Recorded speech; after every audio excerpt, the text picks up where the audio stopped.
Oke, boleh next Kak Syahid. Nah, aku tuh ngambil tiga garis besarnya dia. Kebetulan beliau ini punya tiga platform besar yang aktif, yaitu pertama di Instagram, beliau mempunyai sekitar 6 juta 900 followers, dan untuk YouTube-nya sendiri mempunyai 4,25 juta subscribers, dan yang terakhir tuh di platform TikTok yang dia punya itu 3,9 juta. Dan aku perhatiin setiap viewersnya itu dengan likes-nya itu tidak berbeda jauh. Mungkin kalau untuk di Instagram itu untuk apa sih dibilang, viewersnya itu di kisaran di 500.000 ke atas, jadi nggak pernah itu hitungannya, walaupun di luar beauty ataupun skincare konten dia itu nggak pernah turun di angka 499 ke bawah. Begitupun juga untuk di YouTube dan TikTok. Jadi terkesan dia ini mempunyai branding yang kuat dengan caranya endorse itu benar-benar netral dan tidak berpihak. Oke, boleh next, Kak.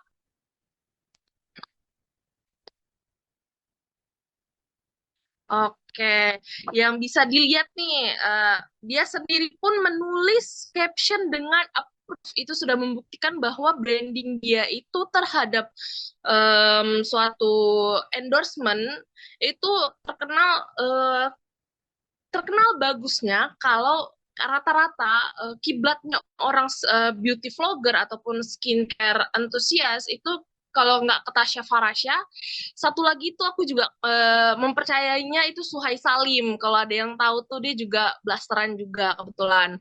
Nah, Tasya ini mengapprove sesuatu apabila dia sudah mencoba hal tersebut. Jadi aku juga pernah dapat informasi juga terhadap KOL yang mau nge-endorse dia itu, bahwa mengendorse seorang Tasya Farasya itu sangat susah karena dia ini tipe orang yang sangat memilih dalam mengendorse. Jadi ketika dia melakukan jargonnya dengan bilang Tasya Farasya approve, dia juga bantu support terhadap produk tersebut, maupun skincare, beauty, ataupun di luar dari kedua jenis tersebut. Nah, bisa dilihat juga nih contoh-contohnya, dan ada juga hashtagnya kalau bisa dilihat tuh, Tasya Farasya Proof ada di Instagram juga, udah lebih dari 1.000 postingan, dan juga di TikTok juga ada tagline tersebut. Nah, boleh next, Kak.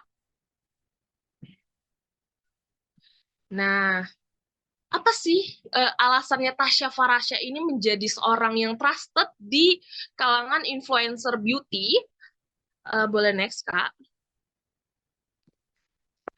Nah, untuk untuk alasannya sendiri, yang pertama adalah dari quality kontennya. Nah, kalau dari yang aku lihat dan emang aku coba untuk telusuri, memang dari beberapa waktu lalu, ternyata Tasya Farasya itu mengikuti tren zaman sekarang. Jadi dia mengimprove dari segi editingnya, lighting dan segala macam itu dia udah approve. Dia udah improvement dari yang sebelum-sebelumnya. Yang kedua, dari signature slogan. Nah, dia ini terkenal sebagai influencer yang netral karena hal tersebut, dari slogan dia yang dibilang Tasya Farasya approve. Nah, itu yang membuat dia nge-build trust bagi audiensnya dia. Jadi bikin lebih kredibel ke endorse-endorse yang datang sama dia. Bahkan salah satu KOL pun bilang ketika dia tidak cocok dengan suatu produk ataupun jenis makanan, itu dia akan kembalikan beserta dengan uang endorsement dia. Jadi dia benar-benar pure tidak mengikuti skrip yang dibelikan oleh brand ataupun KOL yang akan mengendorse dia gitu.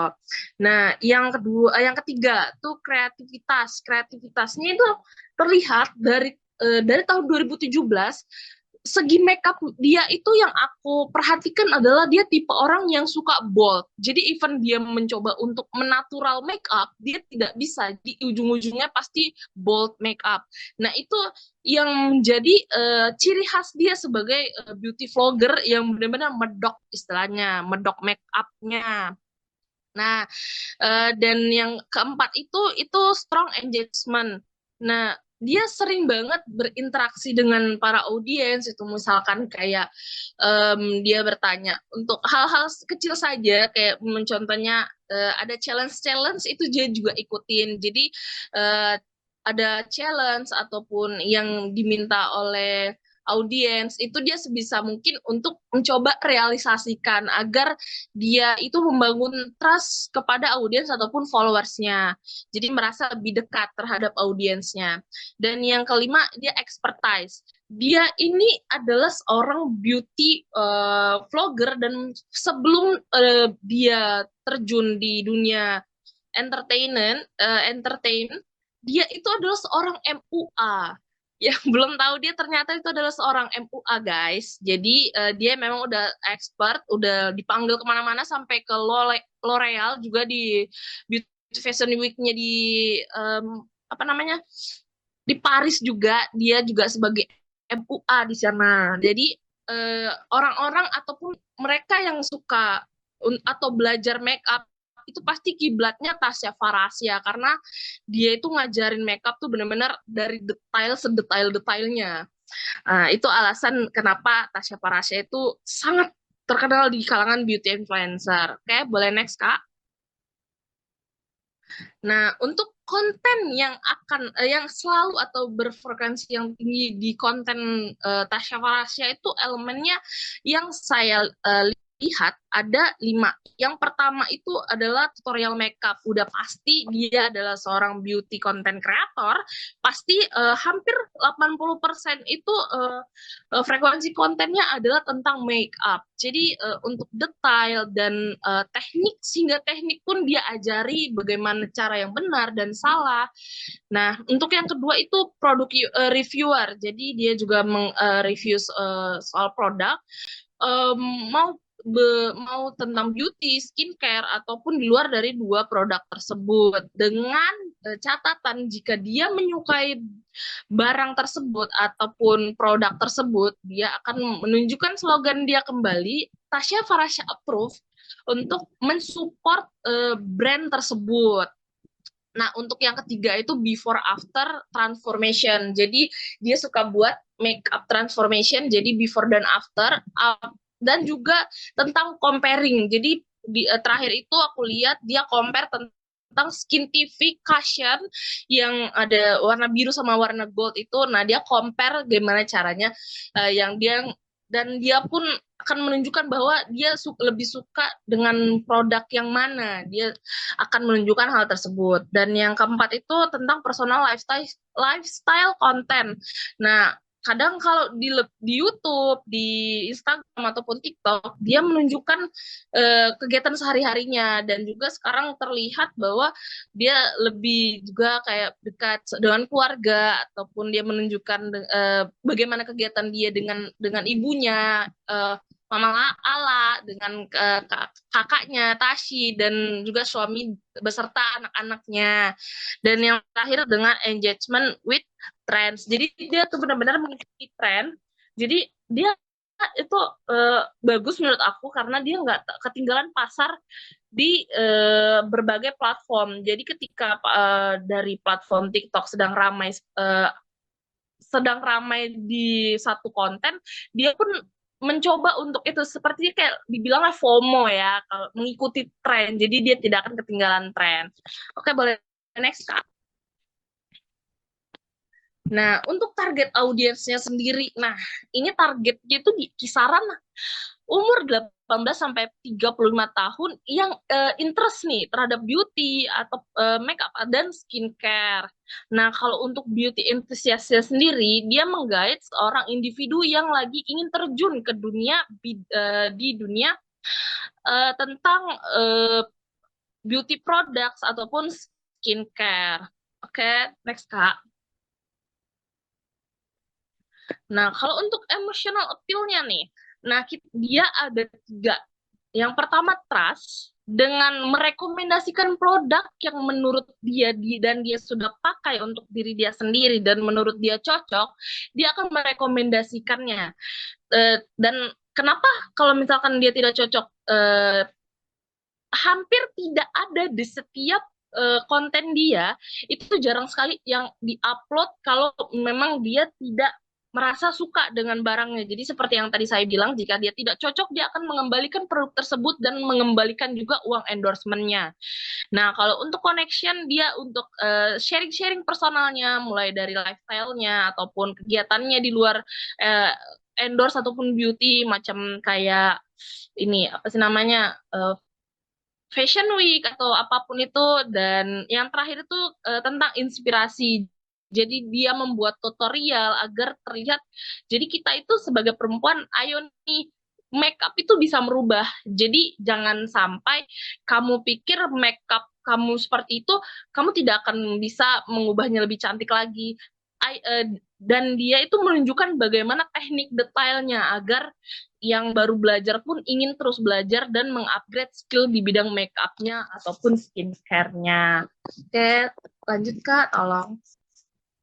Dan yang terakhir adalah dia adalah seorang owner brand dari make up dan skincare. Dan terakhir aku lihat dia ternyata juga mengeluarkan perfume, dan nama brand tersebut adalah Mother of Pearl. Jadi dia dikenalnya dengan singkat jadinya MOP.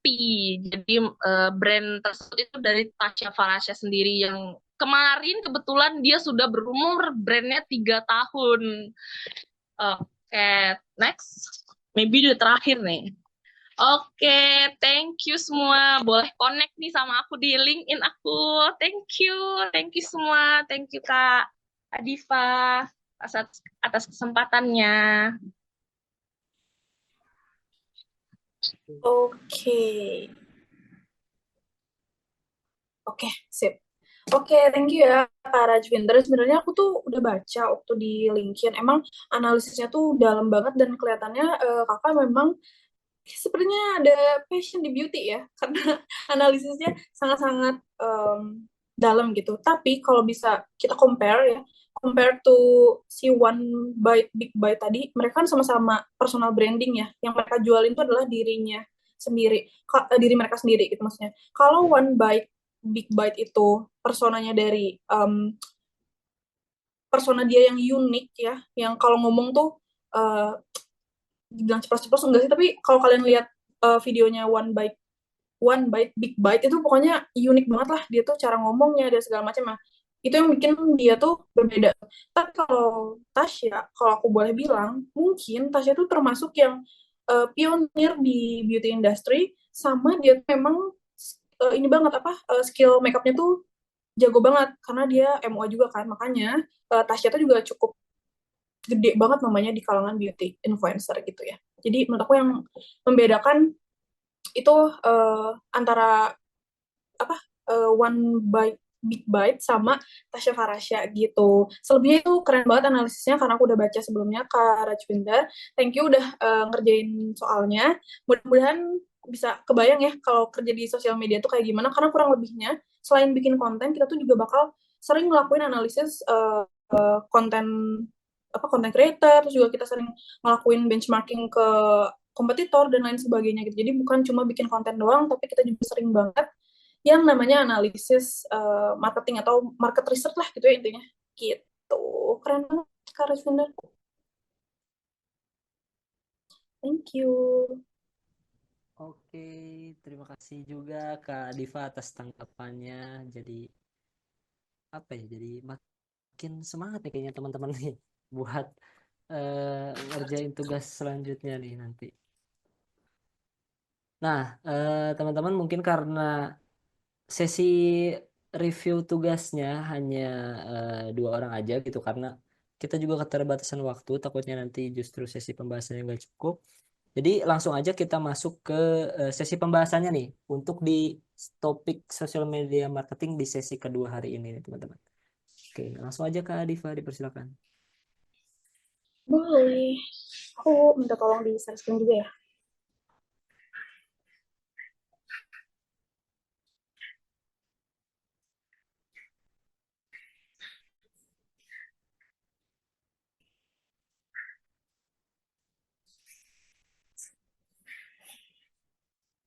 Tunggu sebentar ya, Kak.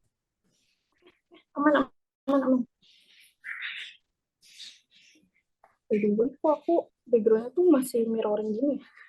Oke, kalau udah annoying, itu nggak bisa berubah ya.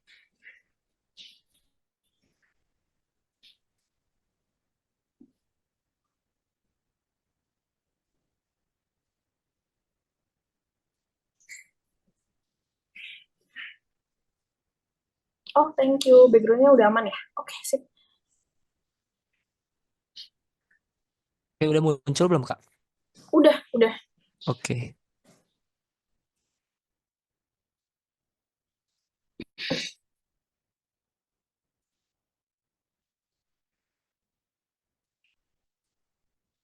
Oke, langsung di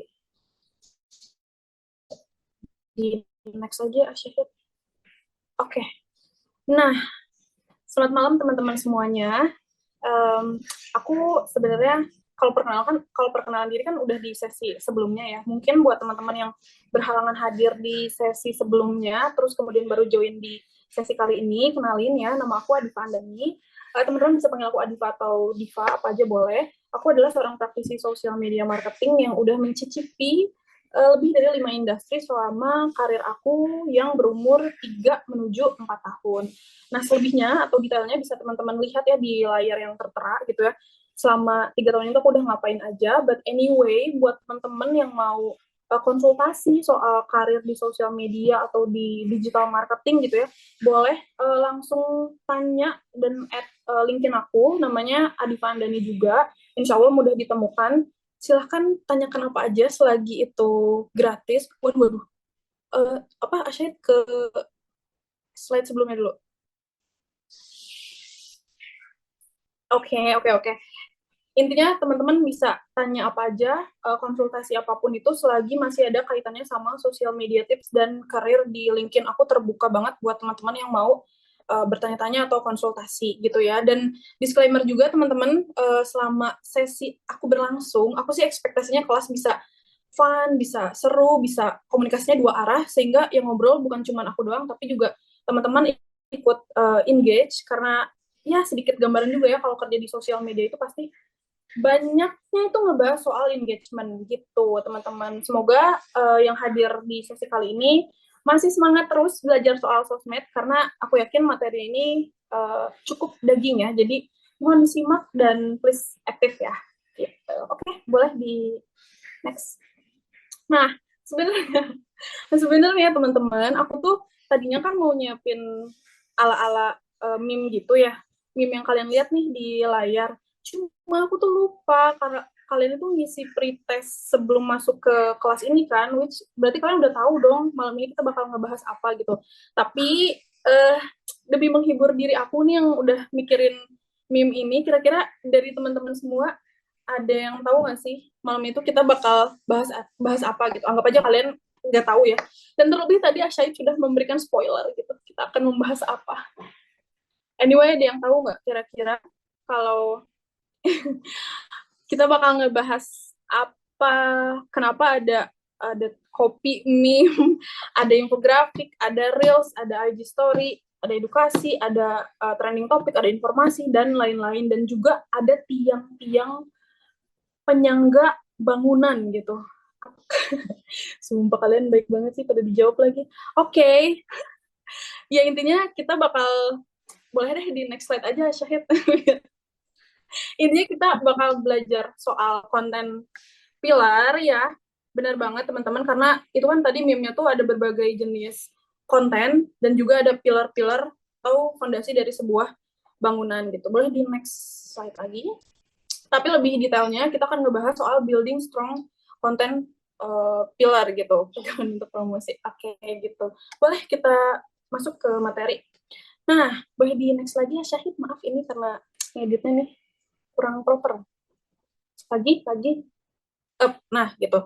Jadi teman-teman, mungkin ya dari sebagian kalian pernah ngedengar istilah kalau konten itu adalah raja.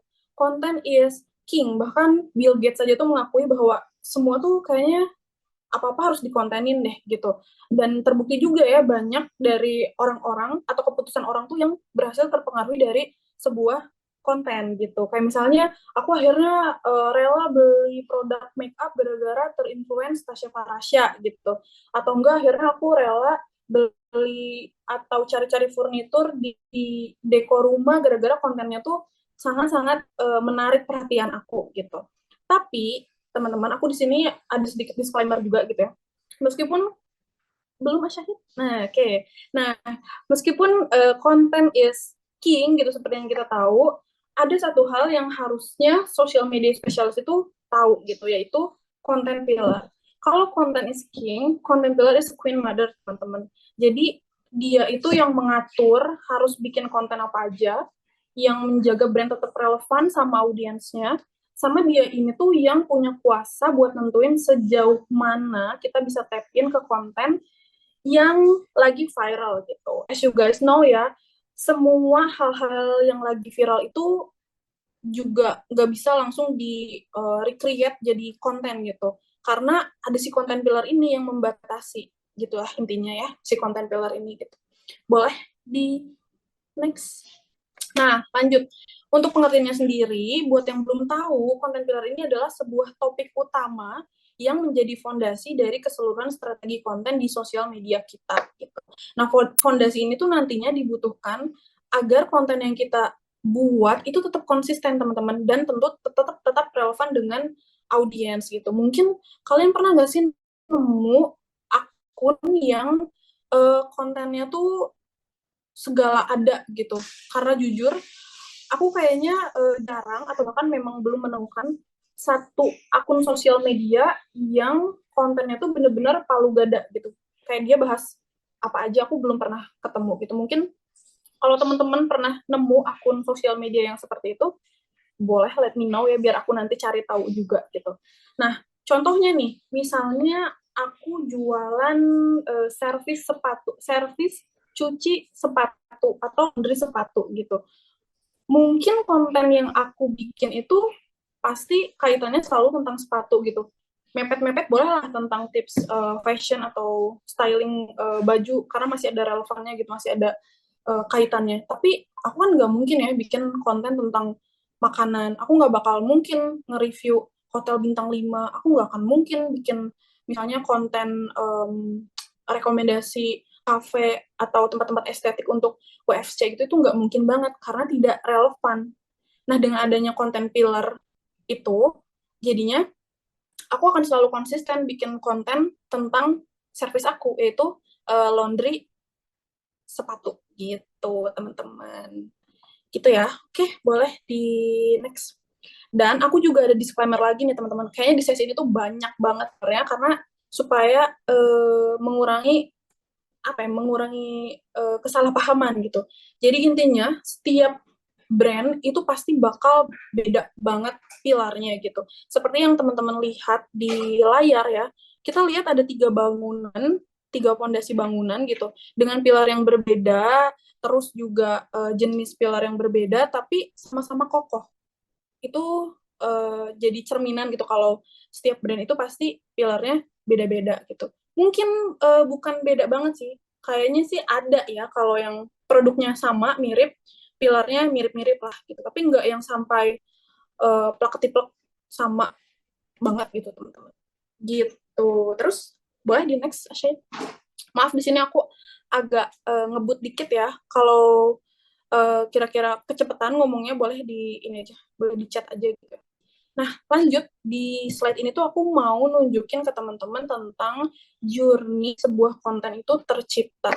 Jadi konten itu, konten yang biasa kita lihat nih di sosial media, di TikTok, di Instagram, dan di platform lain tuh bukan yang ujuk-ujuk tiba gitu. Bukan yang ujuk-ujuk jadi gitu. Semuanya itu ngelewatin journey yang panjang gitu. Yang pertama itu journey-nya adalah objektif.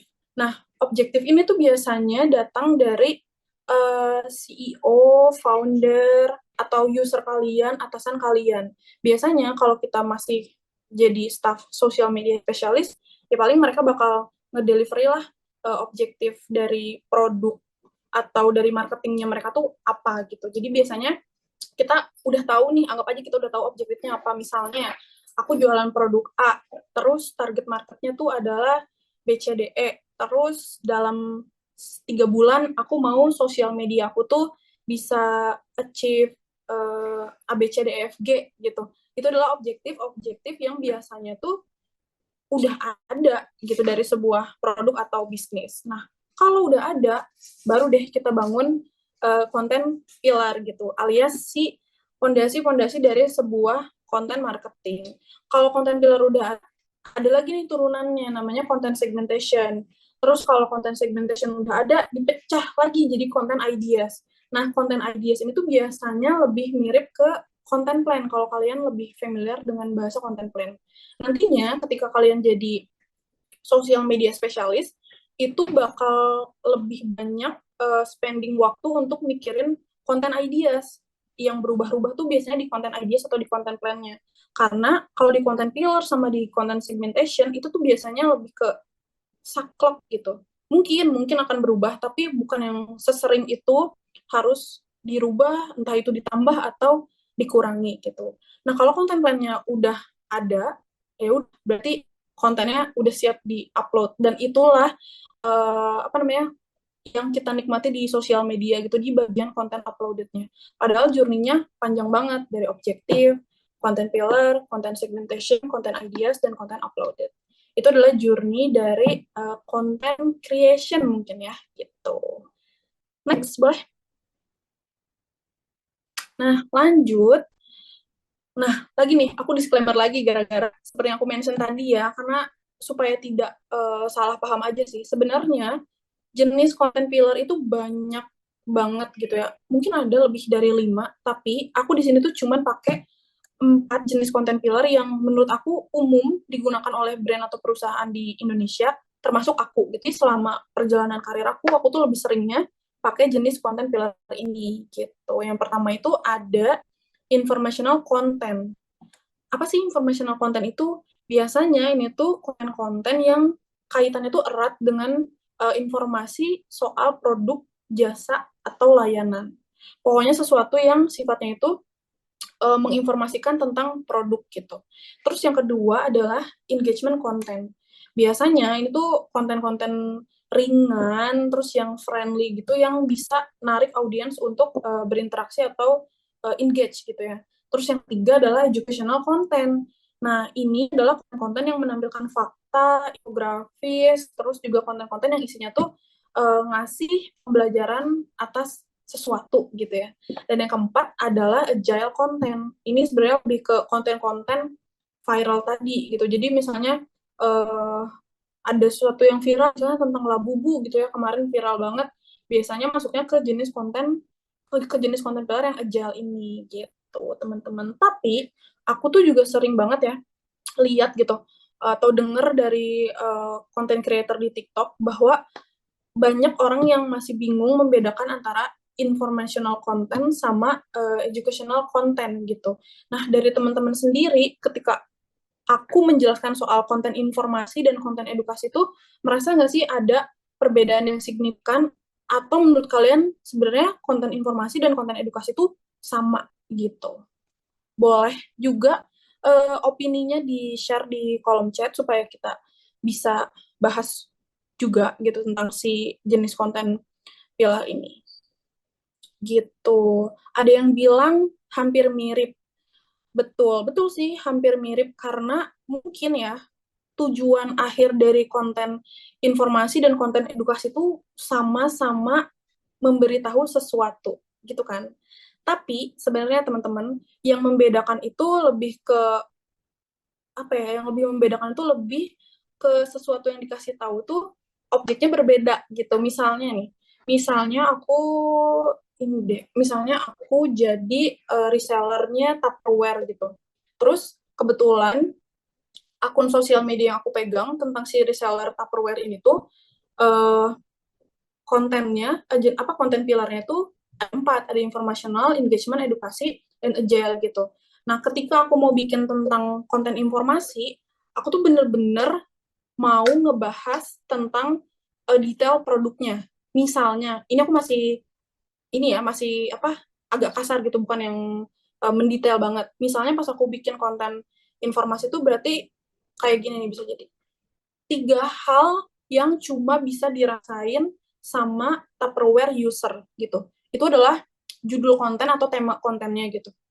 Tapi secara keseluruhan, aku tuh ngejelasin benefit-benefit dari Tupperware. Misalnya, yang pertama, kamu nggak bakal rutin beli alat makan atau alat minum gitu, gara-gara si Tupperware ini fiturnya awet gitu. Terus yang kedua, kamu nggak bakal bosen kalau bekal pakai Tupperware, gara-gara si Tupperware ini punya variasi warna yang colorful banget. Ada hijau, biru, kuning, pink, dan berbagai macam warna lainnya gitu. Dan yang ketiga, mungkin kamu bakal menjaga kepercayaan mama gitu, karena si Tupperware ini tuh identik dengan favorit ibu-ibu gitu. Secara mungkin secara apa ya? Secara general tuh aku memang aku ngasih tahu tentang fiturnya Tupperware gitu. Tapi aku kemas supaya kontennya tuh nggak hard selling banget gitu. Itu tentang konten informasi gitu. Tapi ketika aku bikin soal konten edukasi yang niatnya sama-sama memberitahu, tapi mungkin bisa aku kemas jadi kayak kita tahu ya kalau Tupperware itu saingannya sekarang kayaknya lebih ke tumbler stainless steel gitu kan. Makanya Tupperware sekarang ini kan bangkrut gitu. Nah, bisa nih aku mengedukasi tentang pro kontra alat makan pakai tumbler berbahan stainless steel. Aman gak sih buat daily use gitu. Di situ aku ngebahas soal pro dan kontra pakai stainless steel gitu. Secara tidak langsung ya aku nggak ngebahas soal si Tupperware-nya, aku nggak ada nge-compare tumbler dengan si Tupperware ini gitu, tapi tetap ada kaitannya, tetap ada bahasannya, tetap ke Tupperware gitu ya teman-teman. Coba sih baca dulu komen. Jadi tetap ada sesuatu yang dikasih tahu tapi tujuannya beda, objeknya beda gitu. Wait, ada yang jawab nih, kalau informational tuh lebih ke product knowledge kah? Betul, kalau edukasi tuh lebih ke edukasi yang relate sama produk kita, benar-benar banget. Terus juga ada yang jawab nih dari Kaminati, educational tuh lebih ke memastikan lagi bahwa informasi detailnya benar-benar tersampaikan dan dipahami audiens sih kayaknya. Benar, ini bukan kayaknya, tapi benar Kak. Terus lanjut juga ada yang jawab, kalau informasi konten itu foto-foto tentang produk, itu info-info tentang produk, jasa, atau layanan, fokus objeknya produk, benar. Nah, kalau edukasi itu fakta-fakta yang general, fokus objeknya nggak cuma tentang produk, benar, tapi tetap ada kaitannya sama si produk gitu ya. Terus juga ada yang jawab lagi, menurutku konten informasi itu sebuah deskripsi, entah itu tentang benda atau random. Kalau edukasi adalah lebih ke manfaat sesuatu. Nah, iya, itu yang membedakan yang kalau edukasi itu kita benar-benar dapat manfaat dari atau setelah baca konten itu. Biasanya reaksinya tuh kayak, oh, iya juga ya. Oh, bener juga ya. Oh iya, kenapa nggak kepikiran gitu. Itu yang membedakan informasi sama edukasi gitu. Tapi tujuannya memang sama-sama memberikan suatu insight. Gitu, teman-teman. Mantap sih. Karena udah pada paham ya. Gitu ya teman-teman. Oke, lanjut Syahid. Nah, ini aku langsung ke contoh ya. Misalnya, aku tuh punya brand fashion. Terus jenis konten pilarnya itu adalah informational content. Tapi teman-teman, lagi-lagi nih aku disclaimer ya. Ketika nanti teman-teman jadi social media specialist atau content creator gitu, disuruh untuk membangun konten pilar, Syahid boleh mundur lagi ke slide sebelumnya.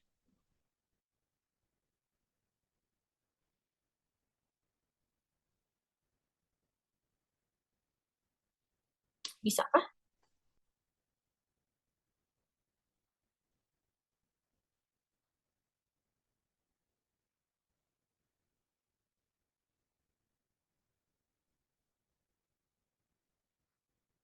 Oke, kita tunggu sampai mundur lagi ke slide yang tadi, yang ngebahas soal jenis konten pillar.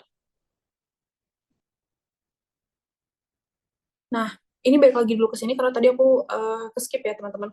Jadi, pas nanti teman-teman jadi sosmed spesialis atau content creator, perlu diingat bahwa sebenarnya konten pillar itu bukan informasi, bukan engagement, bukan edukasi, bahkan bukan agile, teman-teman. Ini tuh nantinya adalah jadi value dari konten yang bakal kalian produksi gitu ya.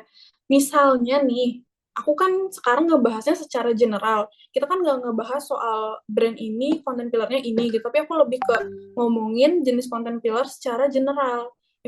Ada konten informasi, ada konten engagement, ada konten edukasi, ada konten agile. Tapi nanti prakteknya ini tuh bukan konten pillar teman-teman, tapi berubah jadi value konten gitu. Untuk contohnya boleh di slide lagi, boleh di swipe lagi.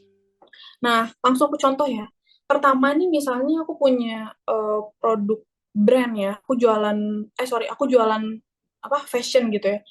Aku mau pakai ini deh, apa namanya? Sebutannya apa ya? Aku lupa. Wait, aku lupa. Oh, sorry teman-teman. Jadi sebenarnya di sini tuh aku kasih contoh langsung. Nanti di slide selanjutnya tuh bakal ada contoh dari brandnya. Brandnya itu adalah fashion dari Uniqlo. Dan aku pilih konten informasional ya sebagai, tapi nah di sini dulu. Jadi aku pilih konten informasi untuk bikin konten plan selama seminggu misalnya, ya kan. Brandnya adalah fashion dari Uniqlo.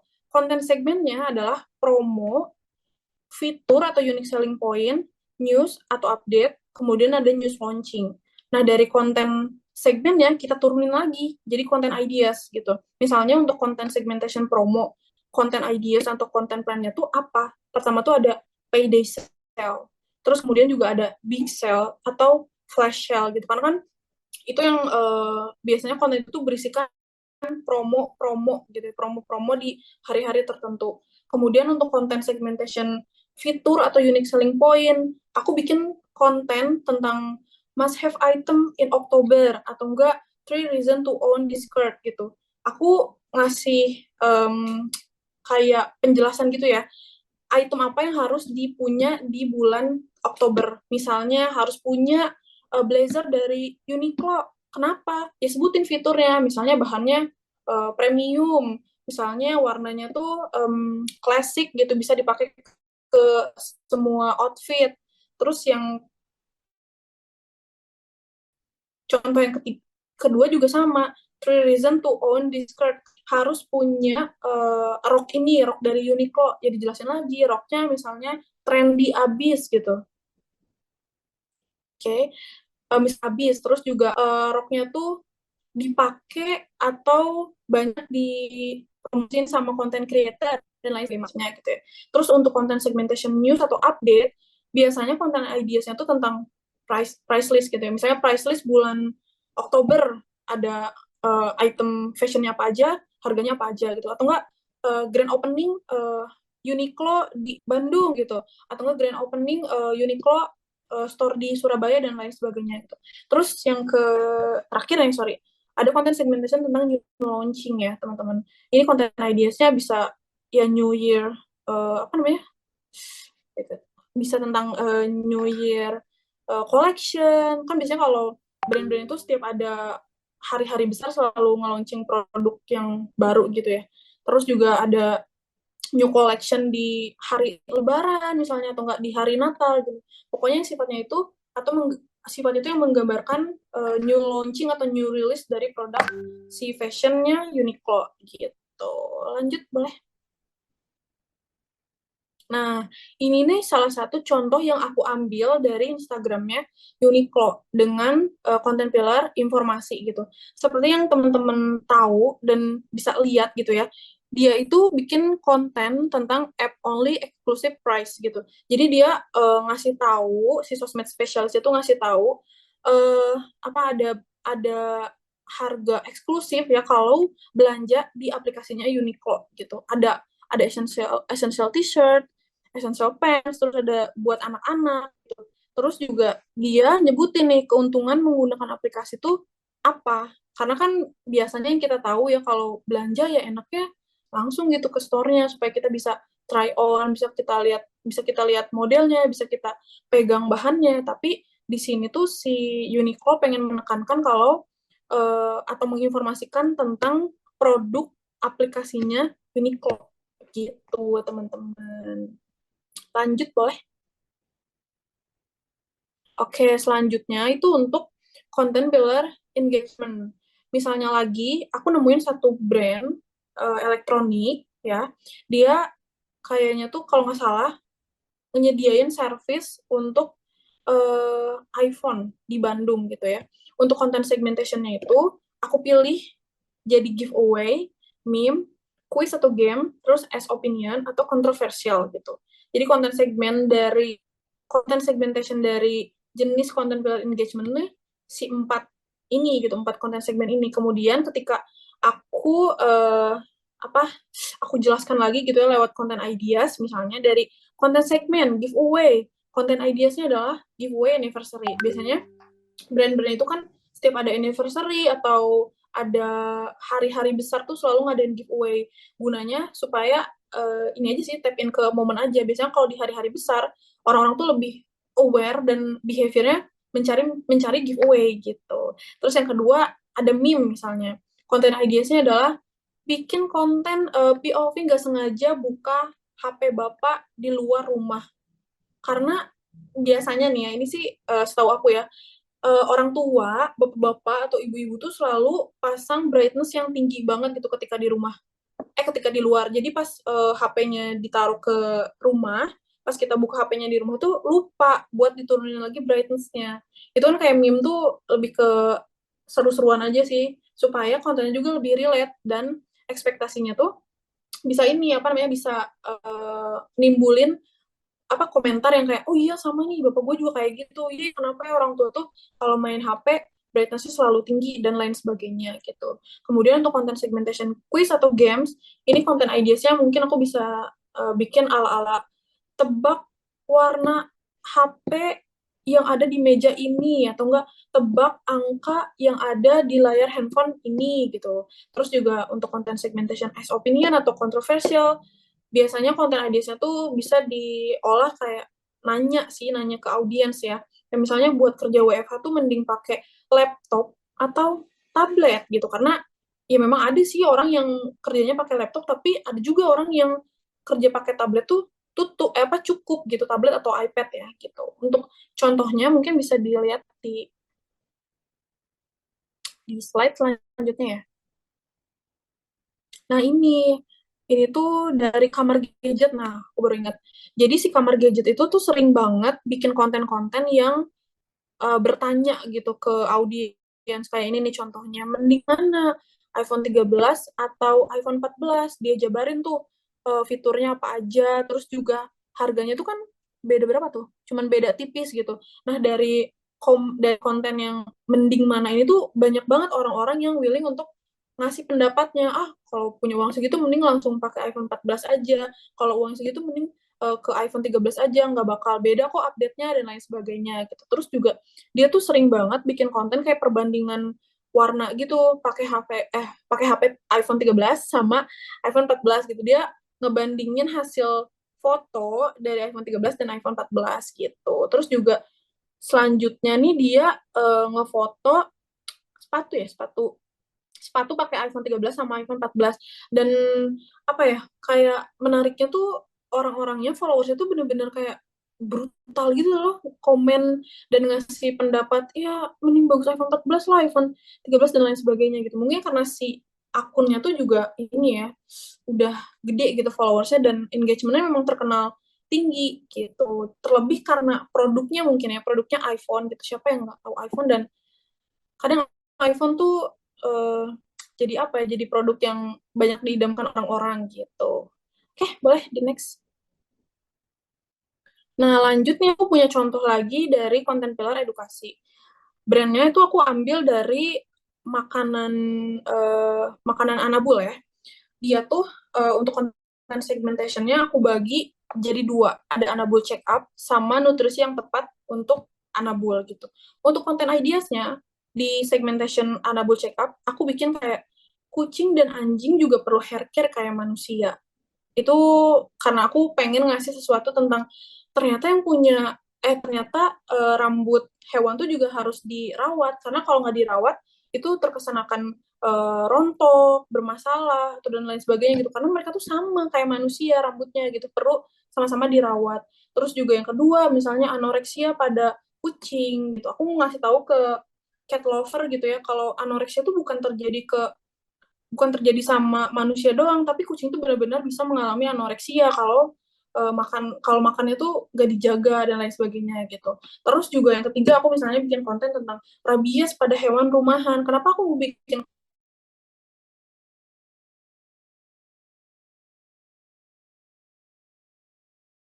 itu? Karena kita itu yang gak dipelihara di rumahan gitu. Jadi kayak hewan-hewan jalanan yang mungkin lebih sering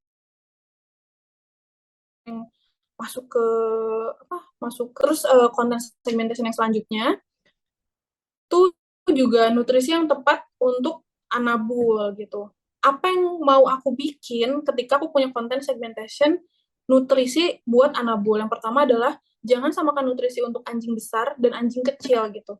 Sekaligus aku mau ngasih tahu juga nih buat pet owner gitu ya, kalau ternyata meskipun mereka sama-sama hewan peliharaan dan mereka sama-sama anjing gitu ya, tapi beda size itu pasti beda nutrisi gitu. Itu kan sesuatu yang mungkin pet owner tuh belum tahu, sehingga ketika baca kontennya mereka jadi tahu, lebih aware gitu untuk pemberian nutrisi ke hewan peliharaannya gitu. Terus juga ada satu lagi tuh nutrisi yang membantu rambut kucing fluffy dan glowing, teman-teman.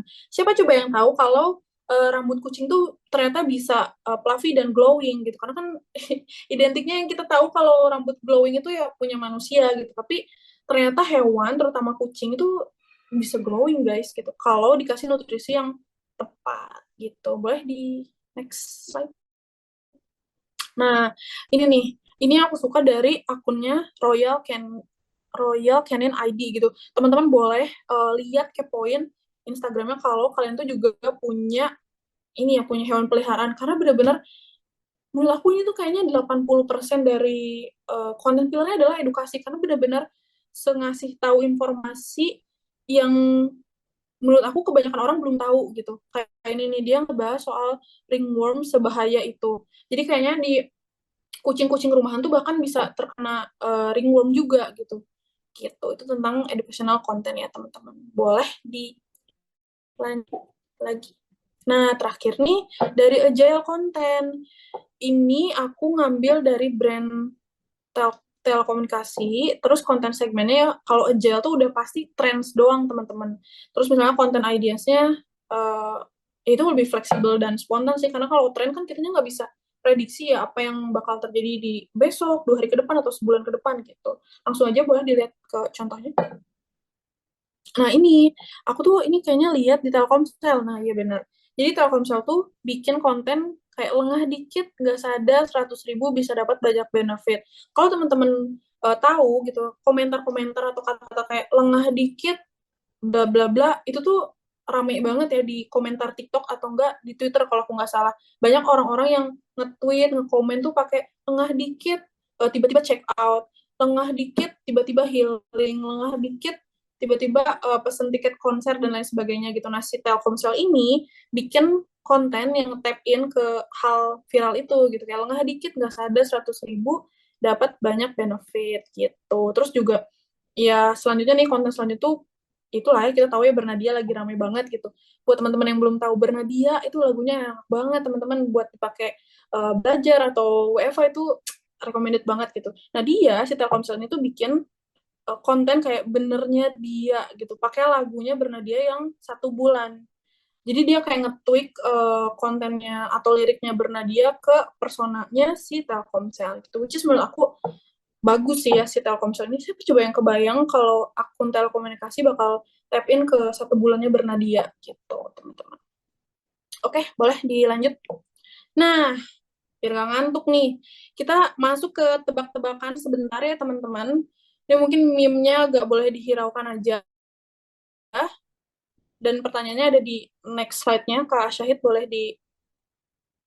Nah, ini dia. Silakan teman-teman lihat dan perhatikan dari konten yang aku taruh ya di samping. Itu tentang 6 tipe kepribadian perempuan. Kamu yang mana? Gitu. Nah, konten di samping ini, teman-teman masuknya ke jenis konten apa.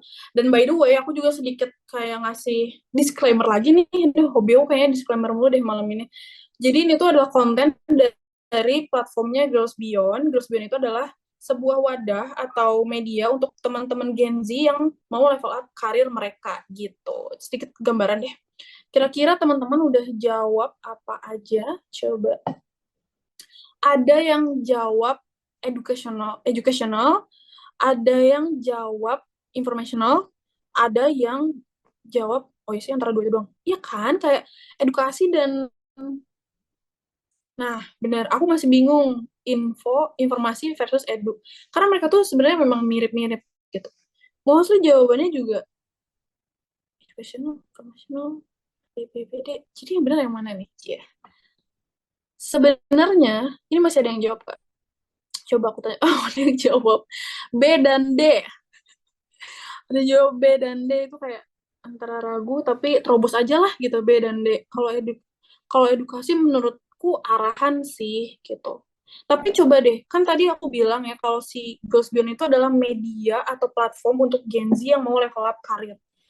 Sebelum aku spill konten pilarnya si Girls Beyond ini, kira-kira teman-teman jawabnya apa ya banyaknya? Banyaknya antara B dan D sih. Gitu. Nah, oke. Terima kasih teman-teman jawabannya. Karena akulah si orang yang membuat konten ini. Jadi sebenarnya ini tuh lebih ke Cing. Ini tuh lebih ke edukasi, teman-teman. Gitu. Jadi 6 tipe kepribadian perempuan ini tuh lebih ke edukasi gitu. Karena aku pengen ngasih tahu ke ke usernya, bukan user, aku pengen ngasih tahu ke followersnya Girls Beyond ini bahwa di dunia ini tuh ada 6 tipe kepribadian perempuan gitu. Yang mungkin kalian belum tahu, tapi setelah baca konten ini, kalian jadi tahu siapa yang jawabnya betul setengah. Iya, betul. Jadi gitu. Tapi intinya ini jawabannya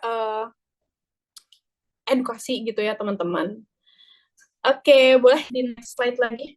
Kak Asya, jangan lupa dicatat ya buat teman-teman yang aktif dan juga jawabannya betul. Siapa tahu kan mereka yang jadi pemenangnya di akhir sesi dan mendapatkan hadiah dari aku gitu ya. Oke, lanjut nih. Selanjutnya adalah kita bakal bahas soal cara bikin konten pillar. Tapi sebelumnya, dari tadi yang aku dari yang belum dari yang aku jelasin tadi, teman-teman kira-kira udah nangkep belum sih kalau content pillar itu apa? Atau misalnya ada materi yang kalian kurang mengerti sehingga bisa aku jelaskan lagi. Sebelum kita masuk ke cara bikin konten pillarnya gitu. Boleh di boleh di chat gitu kalau belum ngerti. Atau ketik satu kalau kalian sudah merasa aman ya, teman-teman. Boleh diketik satu, nanti dibaca lagi kakak materi tapi ada gambaran 2, 0,5. Oke deh, aku anggap kalian semua udah mengerti ya, karena ini sebenarnya masih masuk ke basic informasi tentang sosial media gitu. Jadi aku rasa kalian semua di sini sudah pintar-pintar, dan boleh kita langsung masuk ke cara bikin konten pillar. Nah, buat teman-teman yang nanti mau atau bahkan ya siapa tahu ya minggu depan ada offering letter jadi social media spesialis, perlu digarisbawahi kalau sebelum bikin konten pillar itu kalian harus udah punya product knowledge gitu. Jadi jangan ujuk-ujuk bikin konten pillar tapi kitanya sendiri nggak tahu produk knowledge-nya itu seperti apa. Nah, untuk produk knowledge-nya itu lebih ke terkait si produknya itu seperti apa gitu. Produknya apa, jenisnya apa, fiturnya apa, USP-nya apa, target marketnya siapa gitu. Intinya ya bolehlah nanti ditanyain gitu ya ke atasan atau bos kalian tentang product knowledge yang bakal kalian marketingin di sosial media gitu. Kalau udah punya product knowledge-nya, tinggal ditentuin audiensnya. Nah, tapi di sini tentuin audiensnya itu lebih ke behavior mereka ketika mereka main sosial media gitu. Kemarin kan kita udah bahas tuh tentang karakter audiens di setiap sosial media. Nah, itu ada kaitannya gitu. Jadi bisa ditentuin dari sebenarnya masalah yang mereka punya itu apa gitu. Kan biasanya siapa sih yang nggak punya masalah ya kan? Aku juga punya gitu. Jadi malah harusnya kalian memang harus tahu dulu masalah yang dipunya sama audiens kalian gitu. Terus yang kedua adalah mereka itu lebih enjoy nonton atau baca konten yang gimana gitu. Karena aku cenderung lebih menikmati konten yang mungkin lebih banyak teksnya gitu, yang storytelling gitu, ketimbang konten-konten yang video panjang-panjang gitu aku kayak kurang gitu. Mungkin dari kalian pun juga punya preferensi tersendiri ya tentang jenis konten atau format konten yang kalian suka gitu. Terus yang ketiga adalah cari tahu nih topik atau pembahasan apa yang bikin mereka tuh tertarik buat diskusi atau sharing gitu.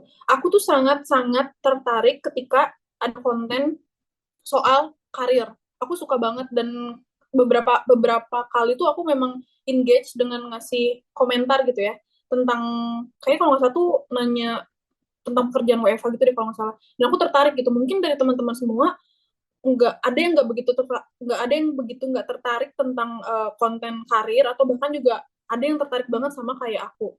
That's why sebagai social media specialist itu kalian harus tahu dulu nih pain point atau sesuatu yang dibutuhin sama audiens gitu. Kalau misalnya udah terjawab gitu ya, udah tahu nih pain point mereka tuh apa aja, baru deh kita sebagai social media specialist tuh kasih solusi atau upaya yang bisa nyelesain masalah audiens tersebut gitu teman-teman. Kira-kira sampai sini pusing nggak sih cara bikin konten pilar itu gimana gitu? Silakan kalau ada yang mau ditanya boleh bisa kita langsung bahas mumpung materinya itu masih di cara bikin konten pilar gitu. Masih bingung untuk template ngebuatnya Kak? Oke. Template. Maksudnya itu template seperti apa Kak Abai? Boleh diketik supaya aku bisa jawab pertanyaannya gitu. Ada Alfa. Kak Alfa apa nih? Kira-kira ada pertanyaan apa nih? Atau masih bingung tentang apa nih? Oke, ada pertanyaan nih bagusnya dari Kak Oktaviane. Lanjut aja Kak. Oke, benar. Ada yang nanya nih, Kak gimana kita tahu audiens kita tuh tahu mereka enjoy konten yang seperti apa?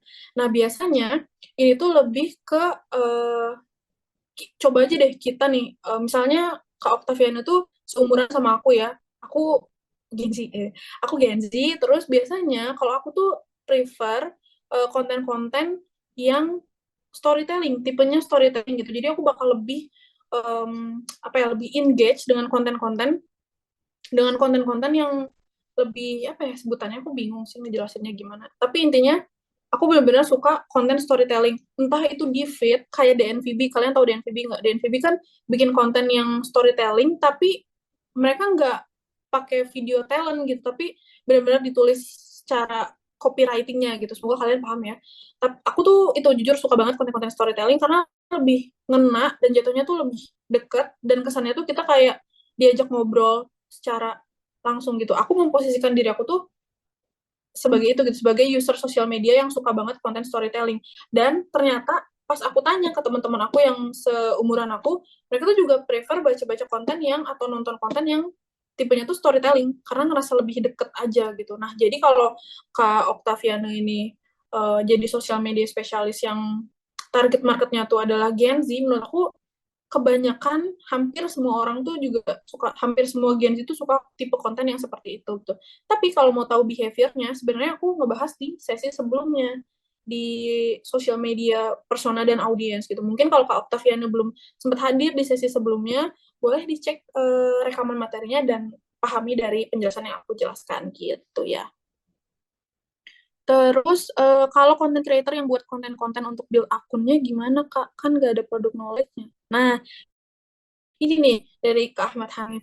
Sebenarnya kalau content creator itu yang dijual adalah diri kitanya gitu. Diri kitanya tuh bisa dilihat dari personality kita yang gimana. Misalnya kayak si One Bite, Big Bite tadi, dia tuh orangnya heboh banget dan kalau nge-review tuh bener totalitas gitu. Jadi kalau yang ngebedain personal branding dan produk branding tuh adalah itu. Kalau produk branding tuh pasti yang dijual adalah fitur atau USP-nya. Kalau content creator yang dijual itu adalah keunikan dari diri kita, dari personality, terus dari cara kita ngomong mungkin, atau enggak dari skill yang kita punya gitu. Itu yang ngebedain. Terus kalau buat konten itu ada kayak tes ombak nggak sih Kak? Ada banget. Ini tuh namanya A/B testing Kak. Aku hampir Kakak Bogor. Kak, jadi apa? Untuk ini ya untuk ngetes kira-kira inovasi kita tentang konten, tentang suatu konten itu bakal laku apa enggak, dilakuinnya pakai A/B testing gitu. Tapi itu bakal aku bahas di next slide gitu. Atau artinya konten coba-coba dulu gitu, misalnya yang satu konten storytelling, satu lagi konten yang lebih ke komedi, tapi satu produk. Boleh. Kalau kakak, misalnya followers akun itu masih terbilang kecil dan rendah, menurut aku itu waktu yang tepat buat A/B testing gitu. Cobain aja kontennya apa aja, tapi tetap harus sesuai dan relevan sama audiensnya ya Kak. Jadi jangan yang keluar sampai apa aja dikontenin gitu.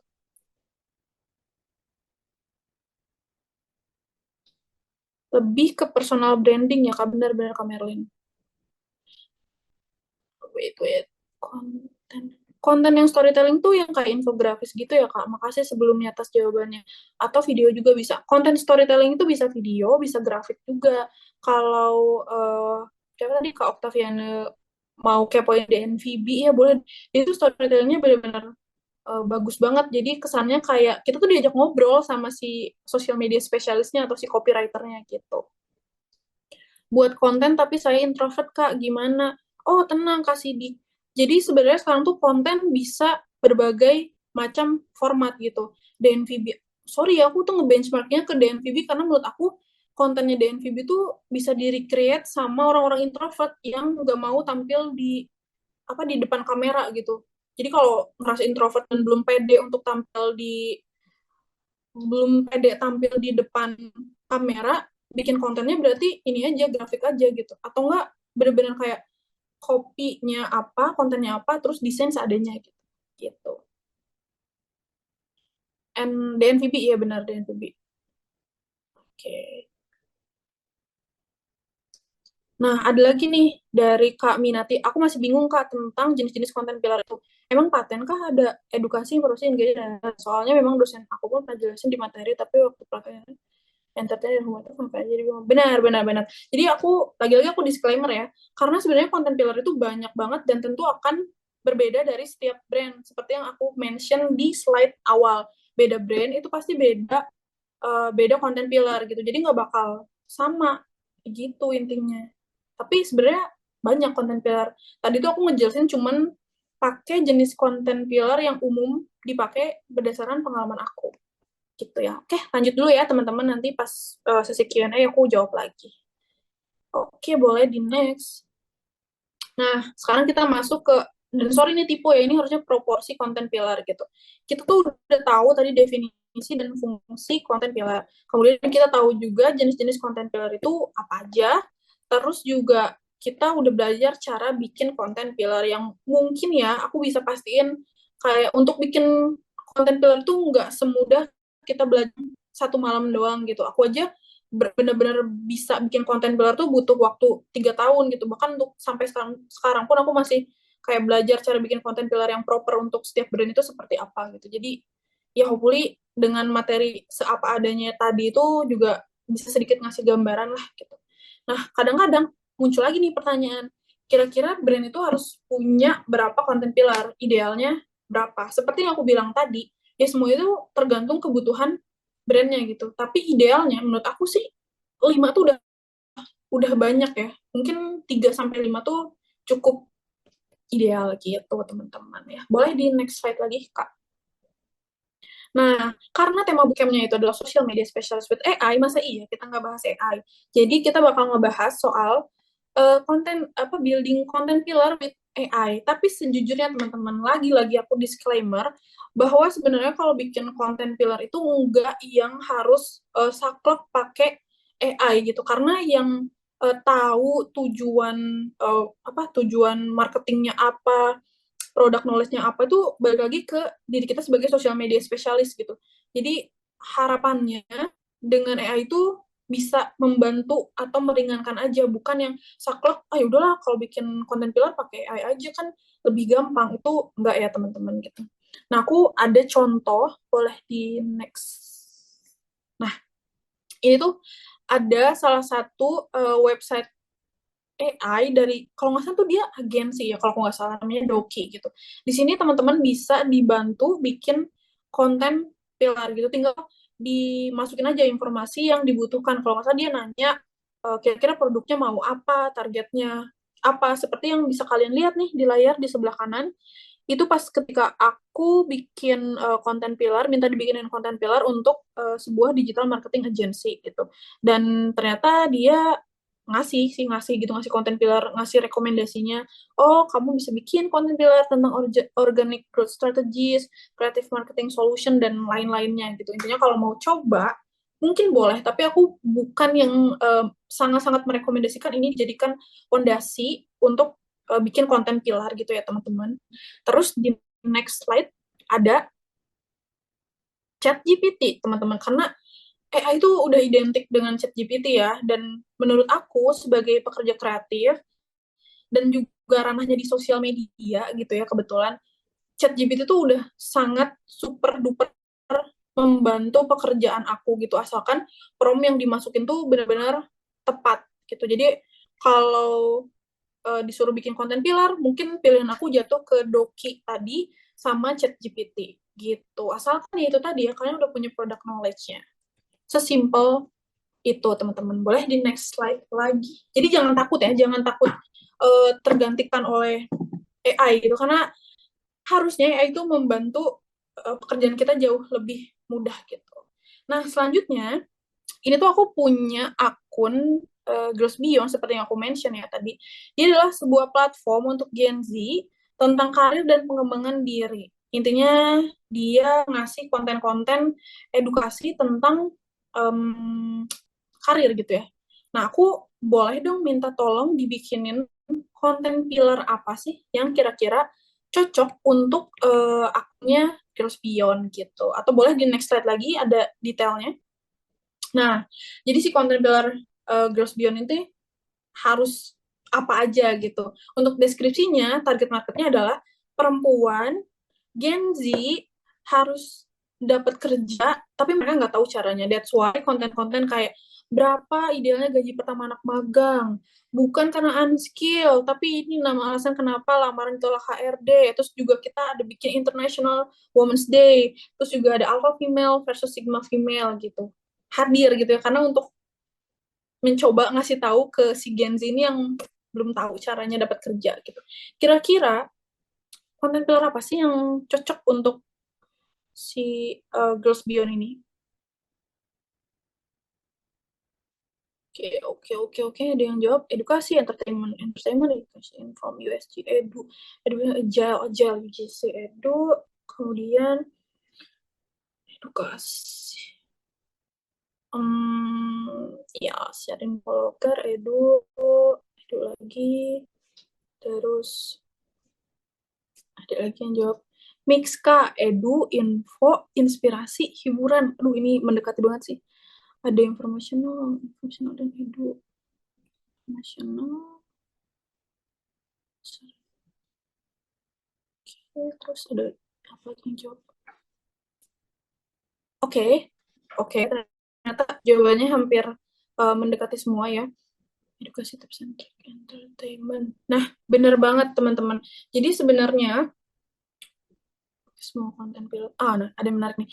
Kayaknya untuk model akun seperti ini dia pakai semua konten pillar ya.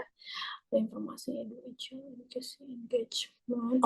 Oke. Nah, karena aku yang bikin konten pilarnya untuk Girls Beyond, jadi bener ya, hampir yang teman-teman mention itu betul gitu, karena kita sifatnya mau membantu si perempuan Gen Z ini untuk dapat kerja, kita ngasih konten-konten yang sifatnya edukasi gitu. Tapi kan edukasi nggak cukup ya buat Gen Z. Gen Z itu butuh sesuatu yang Gen Z itu butuh juga up to date sama tren yang lagi viral gitu. Apalagi ini kaitannya tentang perempuan gitu. Jadi kayak ini contohnya International Women's Day gitu. Itu kan termasuk trending ke hari besar untuk perempuan gitu. Jadi lebih tepatnya si konten pilar untuk Girls Beyond itu ada di edukasi teman-teman, kemudian entertainment, terus juga agile sama lifestyle. Tapi yang konten pilar sesungguhnya tuh aku bagi lagi, misalnya untuk konten pilar edukasi, konten segmentationnya tuh adalah career tips one-on-one, terus juga hacks ala Gaby, terus juga Gaby spill locker, terus juga aku ngasih tentang apa ya, aku lupa ya. Pokoknya sesuatu yang emang mengedukasi banget gitu. Tapi benar sih teman-teman semua jawabannya. Hampir betul semua. Tapi nih, aku mau ngerespon dari Kaziana. Kayaknya untuk model akun seperti ini dia pakai semua konten pillar ya. Benar, ini kan jatuhnya kayak media ya, kayak platform gitu. Mungkin untuk platform media yang target market itu bukan perempuan dan bukan Gen Z, bukan yang spesifik banget gitu, tapi benar-benar apa media atau platform yang target market itu lebih general. Iya, kayaknya menurut aku mereka pakai semua jenis konten pillar gitu karena produknya mereka adalah konten yang mereka kasih ke followersnya adalah konten gitu. Fitur-fiturnya tuh iya the content itself gitu teman-teman, cuman karena di Girls Beyond itu adalah perempuan dan Gen Z, jadinya yang dipakainya tuh konten pillarnya cuman beberapa aja gitu. Gitu ya teman-teman, thank you sudah menjawab pertanyaanku. Boleh di next slide lagi. Nah, ini tuh juga ada takeaways ya, teman-teman. Boleh rajin-rajin cek sosmed itu of course ya. Karena aku aja tuh kayak nggak bisa lepas deh dari sosial media tuh kayak 24/7 tuh bener-bener selalu cek HP gitu. Terus juga bisa pantengin akun-akun sosmed kesukaan kalian, terus juga cari tahu cara mereka bisa nemu ide-ide menarik tuh gimana sih. Kadang kan ada beberapa content creator yang kok bisa sih bikin kontennya out of the box itu, kok bisa sih bikin konten gini, kok bisa sih kepikiran bikin konten seperti ini. Silakan teman-teman dilakukan analisis lagi dan ya temukan aja gitu jawabannya seperti apa gitu ya. Boleh di next slide lagi. Oke, teman-teman, kita sudah sampai di penghujung sesi. Silahkan jika ada teman-teman yang mau bertanya, tapi aku prioritaskan untuk teman-teman yang mau open mic dulu ya.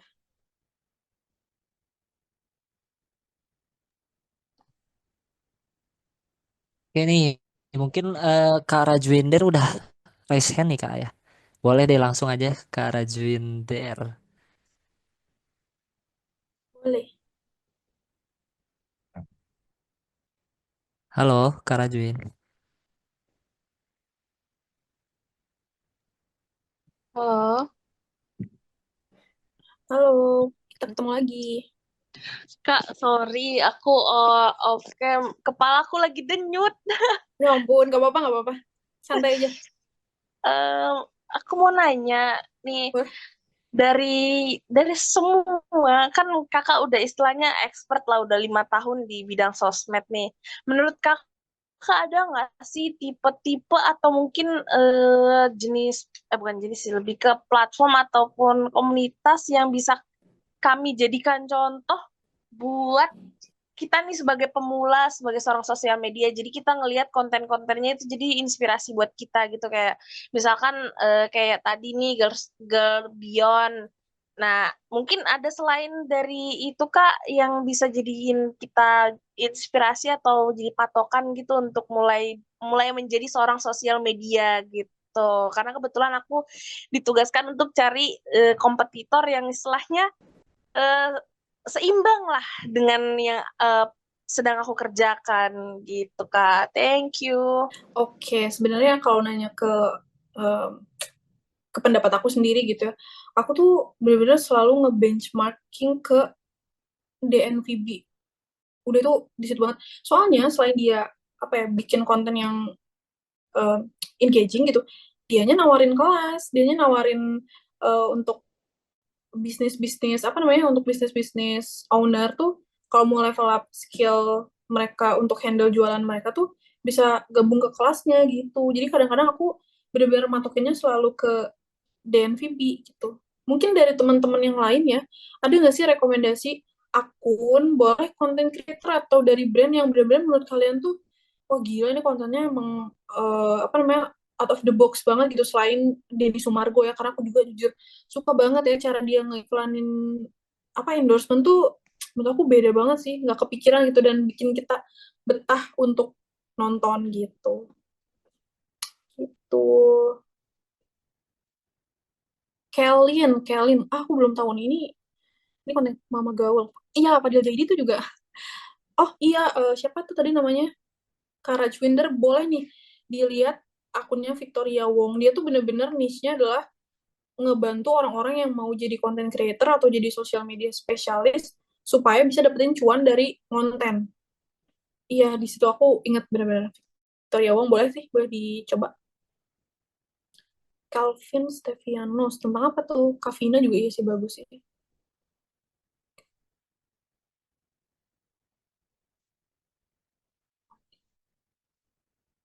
Oke,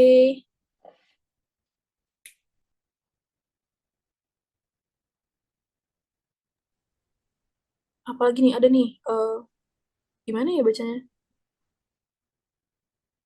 Check Exabyte ID. Tentang apakah itu Check Exabyte ID? Kayaknya aku pernah tahu deh, si Check Exabyte ID itu.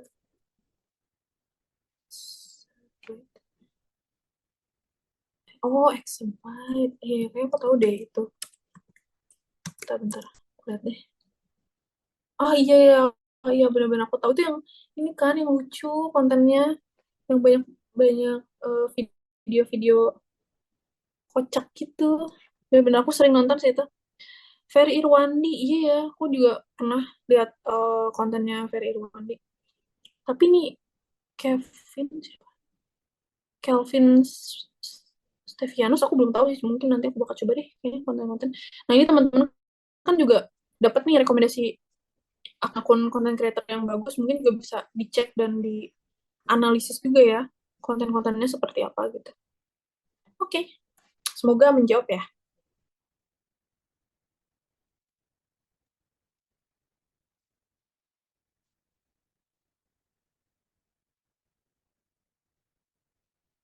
Oke, oke mungkin boleh. Oke, Selanjutnya, selanjutnya tadi ada dari Kak Alfa Trianisa nih. Kamah nggak jadi lama dulu. nggak jadi dulu Aduh, nanya. Kenapa? sehat-sehat ya kayak jaga stay safe. Lagi mau ke Oke, oke. belakang. Oke. Mungkin dari teman-teman yang lain ada yang mau berinteraksi langsung bertanya, boleh di-raise nih. Oke, adakah Hafiyudin? Boleh. Silakan Kak. Oke, Oke, sebelumnya mohon maaf Kak, nggak bisa ini on cam. nggak apa-apa, nggak apa-apa. Oke, mungkin ini agak keluar deh, Pak, ya. Ini kan mau tanya, itu kan di kayak di Instagram itu kan sering ada kayak bahasanya akun kayak ini contoh konyolnya sih kayak daily UIA Cat gitu loh. Pernah dengar nggak, Pak? Kayak Belum dia tuh lagi, tapi tiap hari upload konten itu terus kayak day satu mm, ini, day dua gini. Dan itu benar-benar sama literally kayak pernah lihat akun-akun kucing yang kayak joget-joget gitu Pak. apa ya namanya? Boleh deh aku sambil cek juga ya, biar nyambung jawabannya.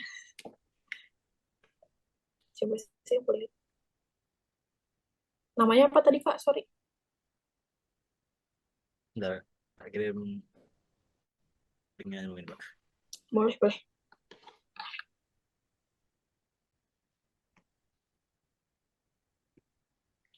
Kita cek ya.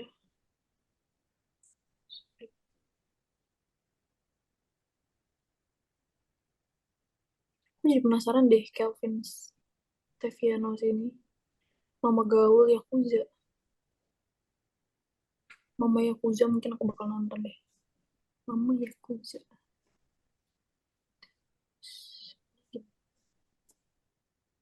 Kucing muter. Apa lagi nih kucing muter? Kucing muter. Itu nama akunnya atau apa? Wait, wait. Itu Kak, permisi Kak. Bentar guys. Bentar ya. Oh iya, oh iya, ya ampun. Ini bakal susah banget nih diingat nih namanya. Oh iya, oh iya. Oh, alah. Iya, iya, iya. Oke, oke, lanjut. Boleh, Kak, tanyanya. Nah, itu kan salah satu contoh yang kayak dia tuh tiap hari kontennya gitu terus. Nah, itu Hmm, mungkin agak out of the topic itu kira-kira itu tujuan dari bikin akun kayak gitu tuh apakah benar-benar cuma iseng aja atau ada iya, tujuan ya. khusus gitu Mas? Oke, Kasih. oke. Iya, terima kasih juga ya pertanyaannya. Aku tuh juga sebenarnya pernah ya nemu akun yang kayak gini. Cuma kalau nggak salah tuh telur ceplok. Jadi literal itu yang di-upload adalah menceplok telur. Terus juga aku pernah kayaknya lihat postingan telur gitu ya, kalau nggak salah. Sebenarnya ini kayaknya cuman purely buat iseng aja ya, sekaligus kayak testing gitu ya dari konten random yang mereka upload secara setiap hari dengan konten yang sama, mana yang work gitu ya.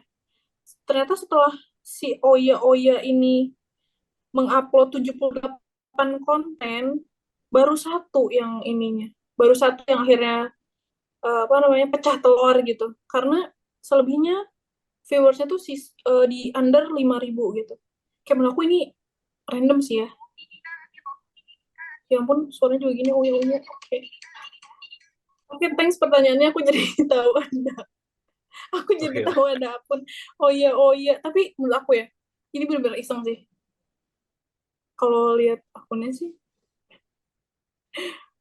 iya berarti kayak menurut aku ini iseng gitu. Aku nggak Soalnya kepikiran kayak, model akun yang kayak gitu tuh benar-benar banyak gitu Kak. Jadi saya agak penasaran gitu. iya. Dari pandangan mbaknya mungkin kan yang udah lama berkecimpung mungkin ada khusus gimana gitu. Iya benar, iya sama seperti yang aku bilang tadi, aku juga pernah nemu tuh telur ceplok, coba literally tiap hari, dan captionnya tuh kalau nggak salah gini, aku akan membuktikan kedua orang tuaku bahwa aku bisa membayar sekolahku dengan menceplok telur di sosial media. Dibilang gitu, Oh coba iya dengan Kak. pedenya. Iya Pak, ada yang gitu. Iya. Jadi kayak ya memang ini aja sih, kayaknya iseng aja gitu. Dan menurut aku kayaknya ini nggak ada konten filler ya, lebih ke ya udah gabut aja gitu. Orang ada waktu ya buat ginian ya Allah. Gitu sih menurut aku. Oke ya. Makasih Kak. Iya.